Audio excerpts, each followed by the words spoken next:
3 days ago, the wind gave out. And so, since then, I have been stuck amidst the flatness of the sea. I have food and water for a fortnight. Entertainment is lacking. So is the solitude disheartening, trapped in this tiny boat. Yesterday, I saw in the distance a spice boat.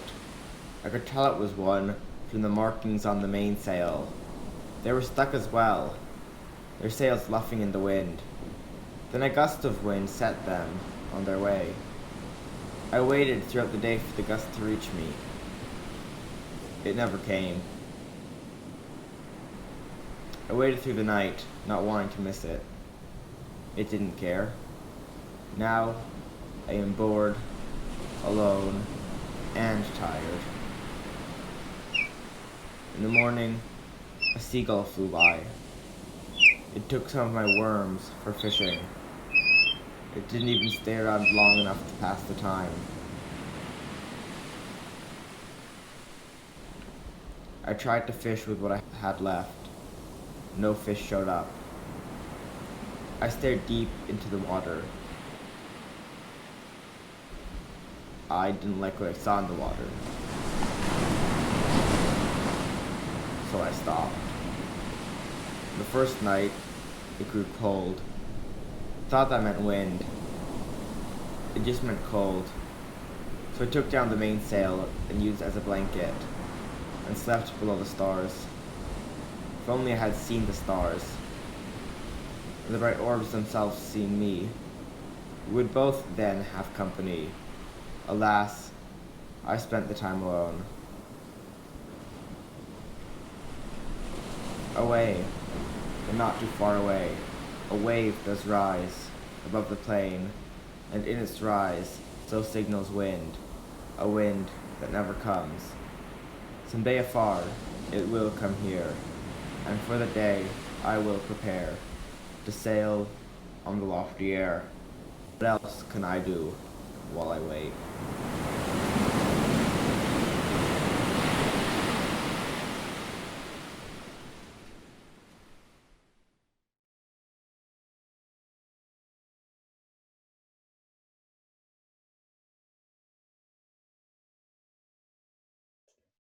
You see, children, there's something you need to know about people like me.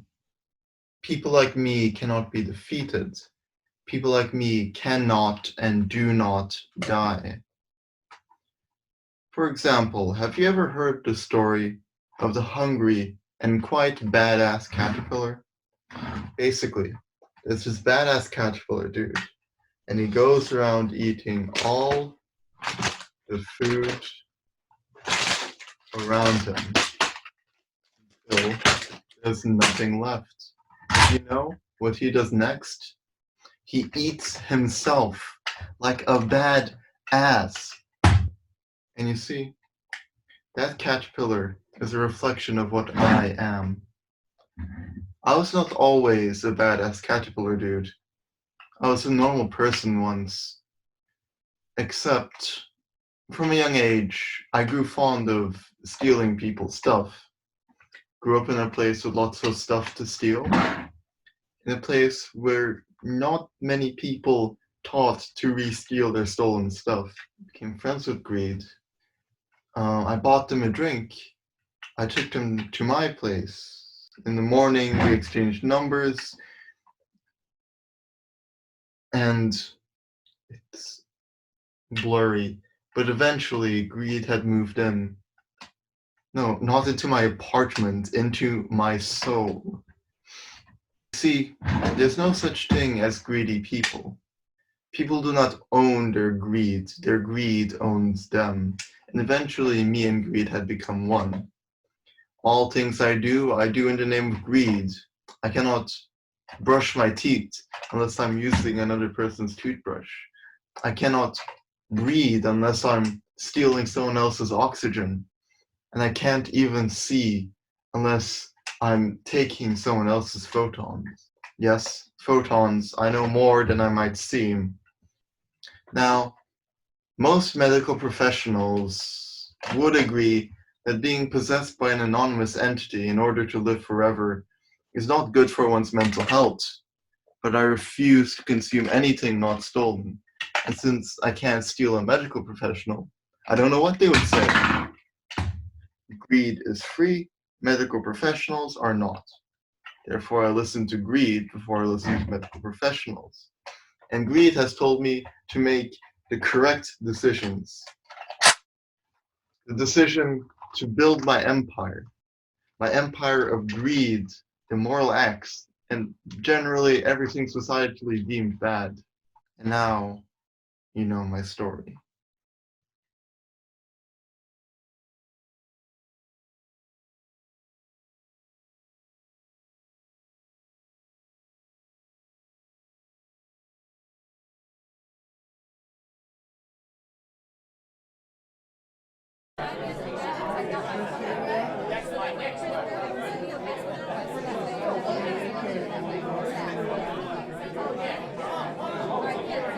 Silence! By the divines! Have you forgotten who I am, or must I remind you of your place, General? How dare you march into my throne room, knock out my bodyguard, and demand that I listen to your feeble accusations? I will not stand for it. You speak of unrest in my empire, and I must agree with you. How low have we sunk to get to this point? I've ruled over you ungrateful people for half a century, and never have I been as disrespected as I am right now. Has our noble race lost all memory of dignity? Have we forgotten our Hidani pride? If it is there, I, for one, am blind to it. I see nothing but the very villainy that you accuse me of.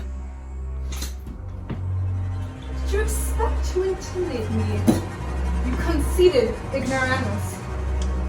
Overtake me with your band of terrorists and barbarians. What feeds this foolishness? Could be your shiny title for your petty victories over the years. You must think yourself as good as the gods, superior to us mortals. Let me be the one to free you from your arrogance, for I know not immortality. Look closer, girl. What do you see? Not a child. No, something else. You think me a monster? And how can I object to that? Who am I? But the beast who dared to fight for this forsaken country. I've spent every day of my incessant life putting up with insanity, piecing together broken peoples. And yes, I slip up now and then. There are holes I cannot mend. I make hard decisions, and once in a while, I sneak a little something for myself. My hands are as bloody as the criminal who slaughtered my parents. So call me a tyrant, dirty at my name, spit at my feet. But remember this, I may be a demon, but I am also your empress. You walk through those doors, you leave behind everything. Your family, your character, your title, your life. You are walking on thin ice, Oswald Ride. And for what? Freedom?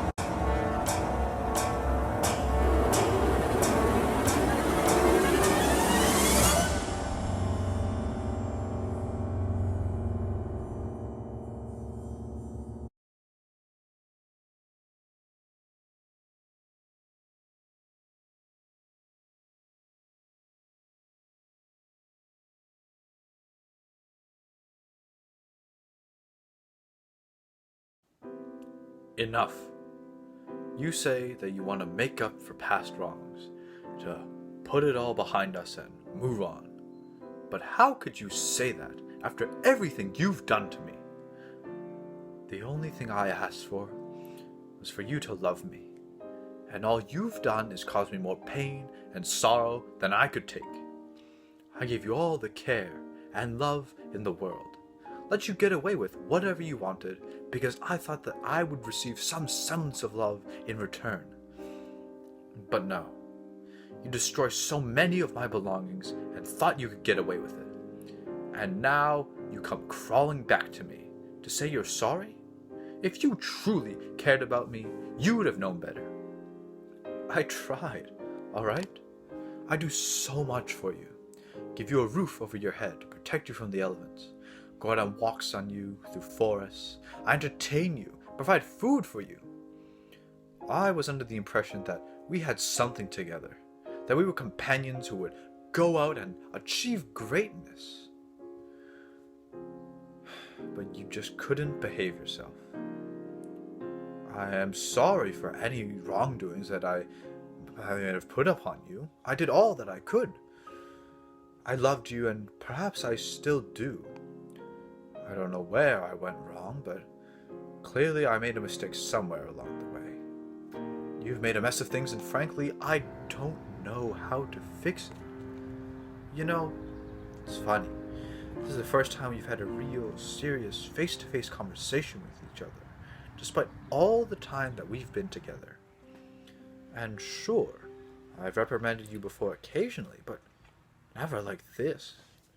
Perhaps I'll have to forbid you from straying too far from home, so that I can keep a better eye on you.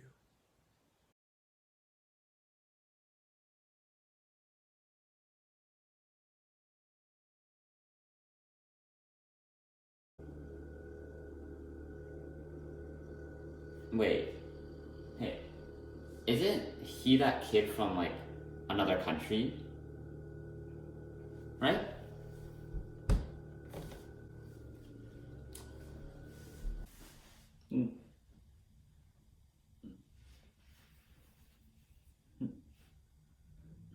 No. No. You're retarded, aren't you? Don't say that.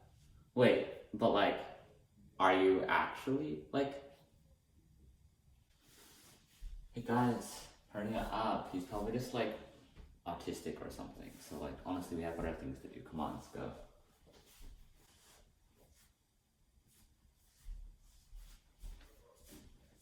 Shut up, I want to say. But I can't. Fuck off, I want to say. But I can't. Take your time. Don't worry. There's no rush. That's what they say, at least. It doesn't help that it's involuntary, you know? It's like there's a little person stuck inside your mouth. Your brain is screaming. But that person?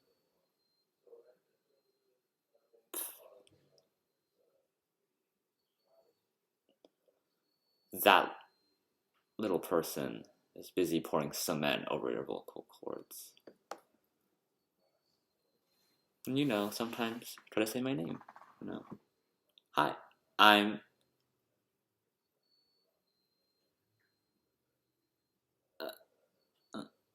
Alex? I can see it on your name tag. Bruh, I'm so close to ripping off my skin. I know you're trying to help, I want to say, but I can't.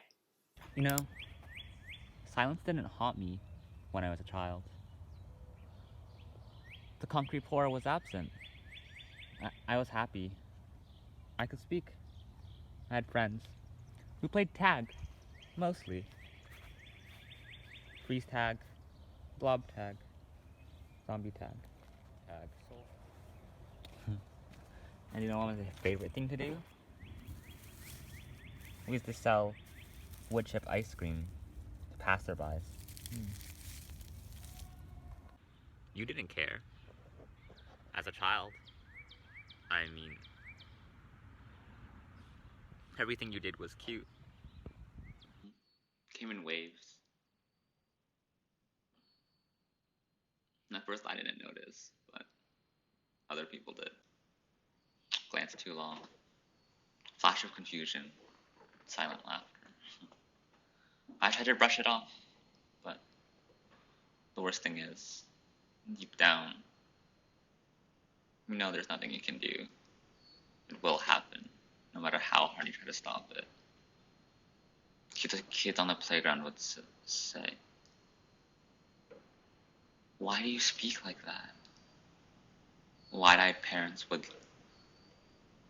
put hands over their mouths and lead them away, mumbling about bad manners. Perhaps that former friend who got irritated and said, "Would you stop that? It's so annoying." Funny thing is, I get bothered when other people have that little person in their mouth.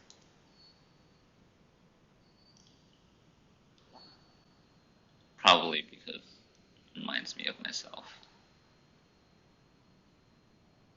So I was silent, hands down, eyes down, head down, hush. It's comforting to know that silence protects. I try to fix myself, don't you understand? I thought reading would help. Mostly, just to forget that I couldn't speak. So, here I am.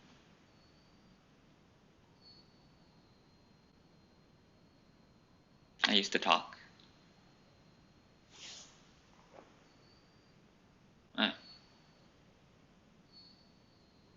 I think I stopped.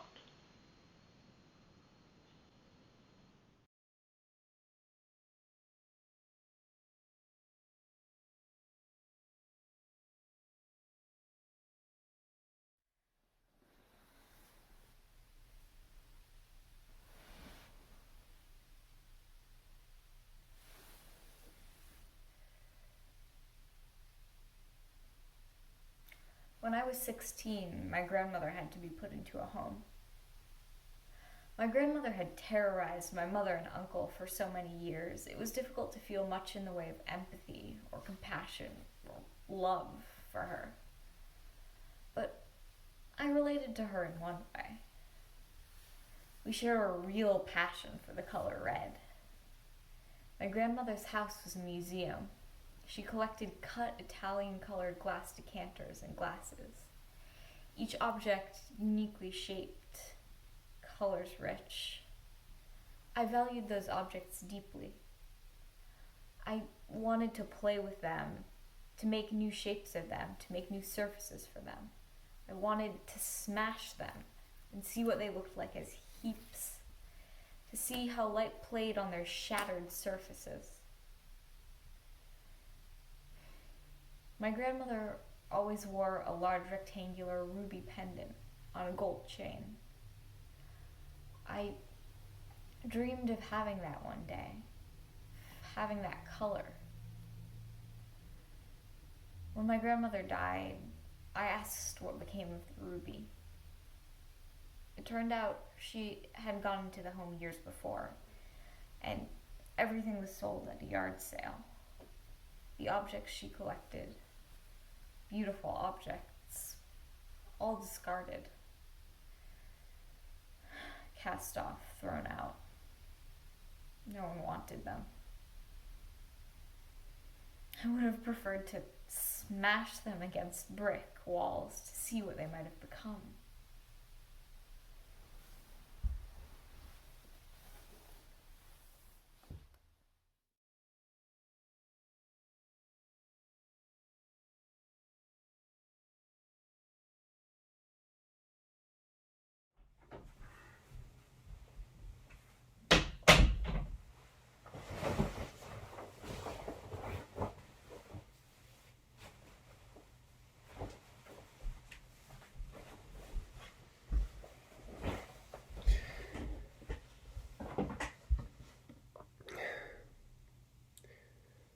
I didn't go to the moon. I went much further, for time is the longest distance between two places. Not long after that, I was fired for writing a poem on the lid of a shoebox. I left St. Louis. I descended the steps of the fire escape for a last time and followed from then on in my father's footsteps, attempting to find in motion what was lost in space. I traveled around a great deal. The city swept about me like dead leaves, leaves that were brightly colored but torn away from their branches. I would have stopped, but I was pursued by something. It always came about me unawares, taking me altogether by surprise. Perhaps it was a familiar bit of music. Perhaps it was only a piece of transparent glass. Perhaps I am walking around the street at night in some strange city before I have found companions. I pass the lighted window of a shop where perfume is sold. The window is filled with pieces of colored glass, tiny, transparent bottles in delicate colors, like bits of shattered rainbow. Then, all at once, my sister touches my shoulder. I turn around and look into her eyes. Laura, I try to leave you behind me, but I am more faithful than I intended to be.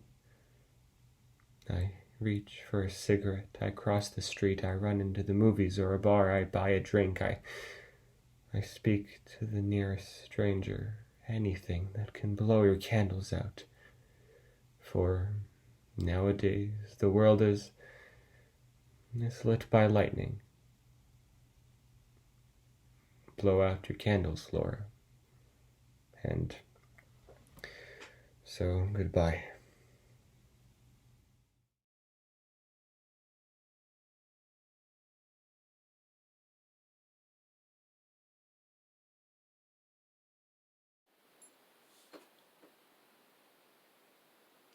I knew Chris for a long time before we started dating. For years, actually, and he was in love with me the whole time.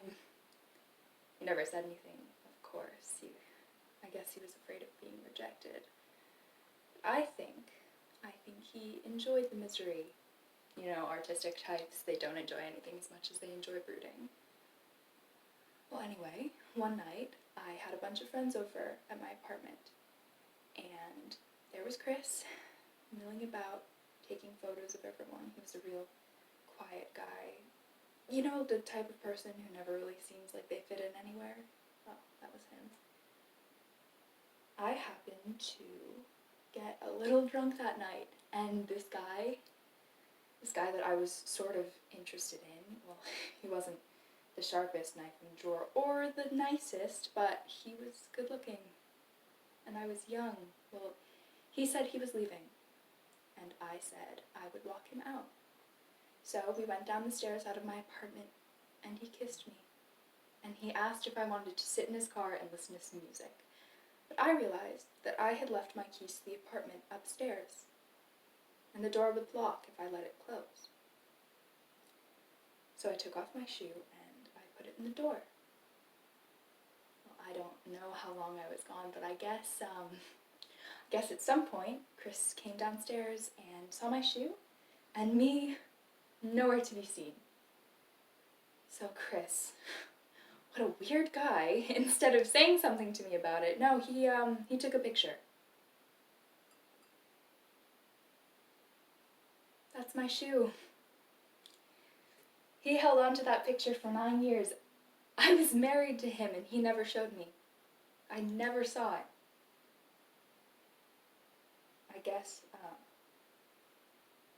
I guess he never really forgave me for the indiscretions of my youth. So he invited me to this art gallery, and the invitation, it seemed like a peace offering, but really what he's saying is, this is how I remember you. You're the girl who'd rather make out with a caveman than notice the sweet, intelligent guy who's in love with you. You were that girl in 1998, and you still are. And now you're with this other guy, and I'm better than him. And I'm better than you.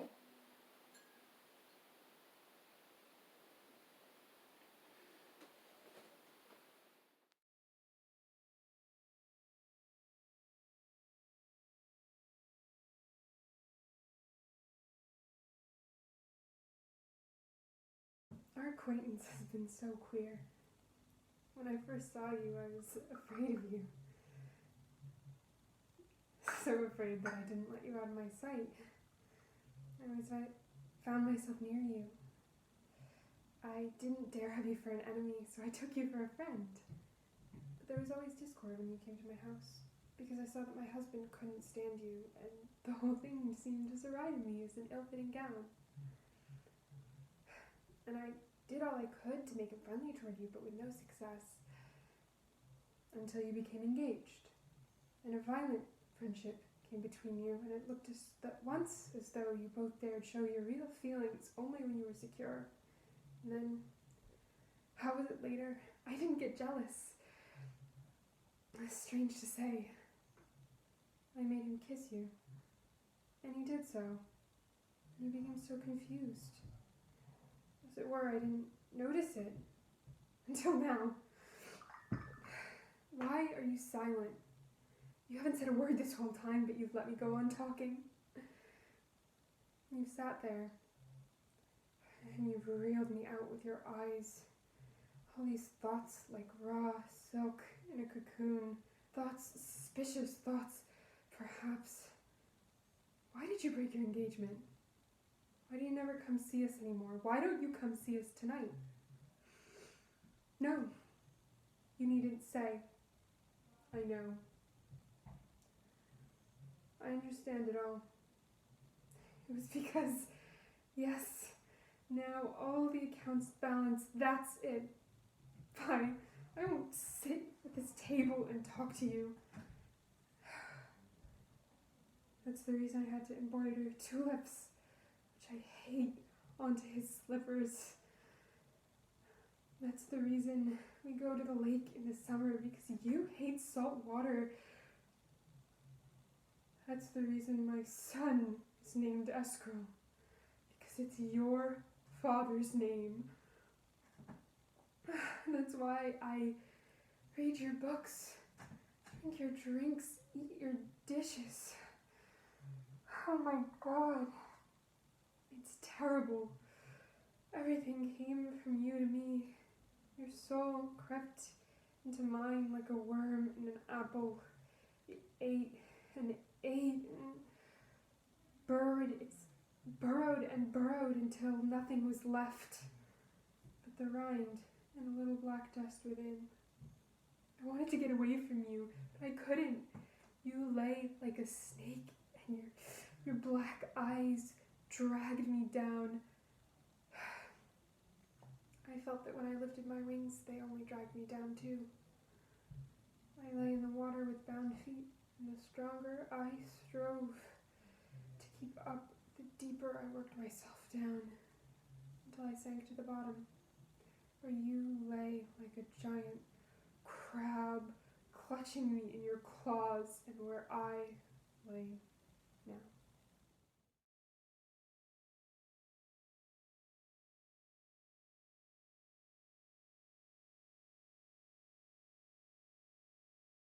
Don't do it. Don't open that box. One more crack. Don't ask me to marry you. Shh, shh, shh. Don't say another word. Just listen.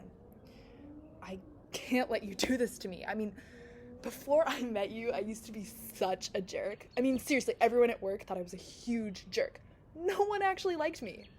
Those people I introduced to you as my friends, they're not my friends. They're scared of me. But since being with you, I've begun to feel all warm inside, fuzzy. I find myself wanting to stroll in the park and whistle. And I have these thoughts, these urges to donate to charities, to help out in soup kitchens, and hug people. Don't you see? You're making me nice. And what really scares me is that you'll open that box, and you'll ask me to marry you, and I'll just nicely say yes. And then I'll be nice. For life.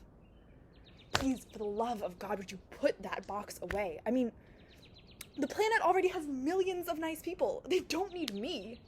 So please, please, stop. I'm asking, no, I'm begging you. I'm getting down on my knees, and I'm begging you, will you please, please not marry me?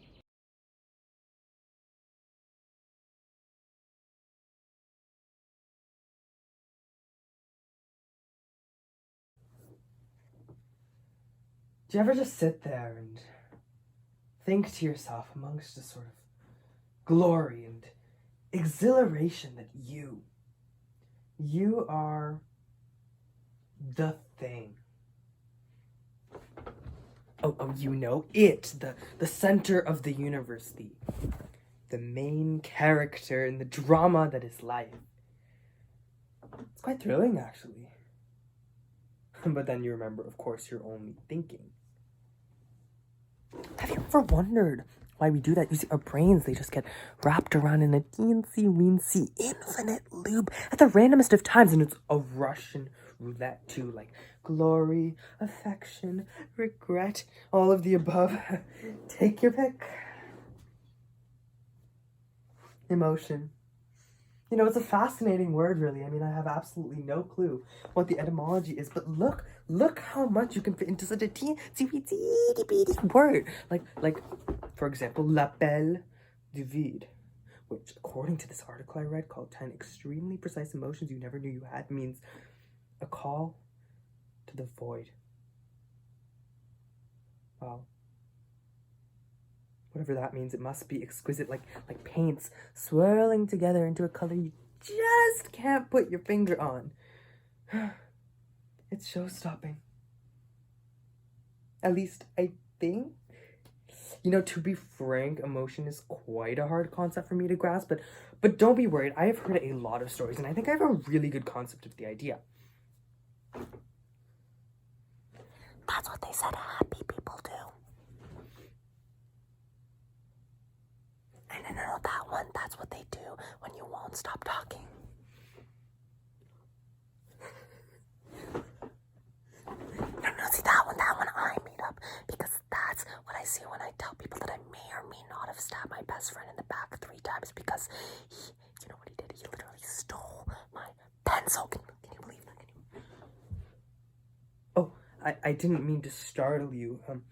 Apparently I have some sort of reputation that precedes me, and what can I say? I seem to forget it from time to time. Anyways. Oh, you're comfortable, right? Anyways, the reason that I have brought you here is because I need you to help me feel.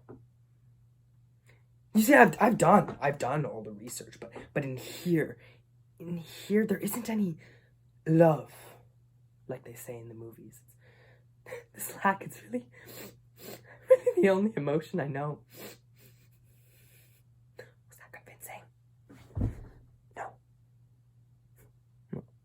Guess we better practice.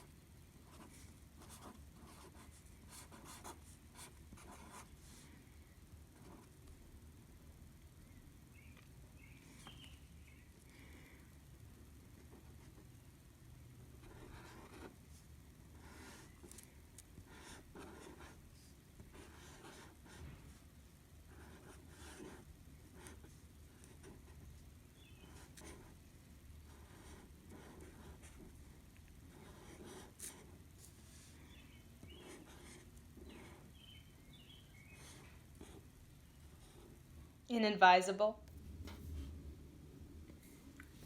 Aren't you listening? Do you realize that I have done absolutely nothing inadvisable in my entire life? Aren't you listening? I've always had perfect grades, exemplary behavior. Clean hands. I have never raised my voice at an adult, or anyone at all for that matter. I can count on the fingers of my hands The times I've stayed up past 2 a.m., always for a good and proper reason, too. Aren't you listening? I've never smoked a cigarette. I've never had a drink. I have never cheated on any sort of examination, and I have never cheated on a person either. Not even at cards. Aren't you listening? I've been a thoroughly good girl. Through and through. So badly, I wanted to break away from the shame, from the perfect reputation. Aren't you listening? So badly, I wished I could run away from the responsibility. Aren't you listening? So don't tell me what's inadvisable and what isn't. So don't tell me what's inadvisable and what isn't. I know perfectly well myself, and frankly, I don't give a damn anymore. I've had more than enough of the advisable for my entire life, and do listen to me when I tell you. It is severely overrated. Aren't you listening? Aren't you listening? Aren't you listening? Aren't you listening? Aren't you listening? Aren't you listening? Aren't you listening? Aren't you listening? Aren't you listening? But you aren't listening, are you?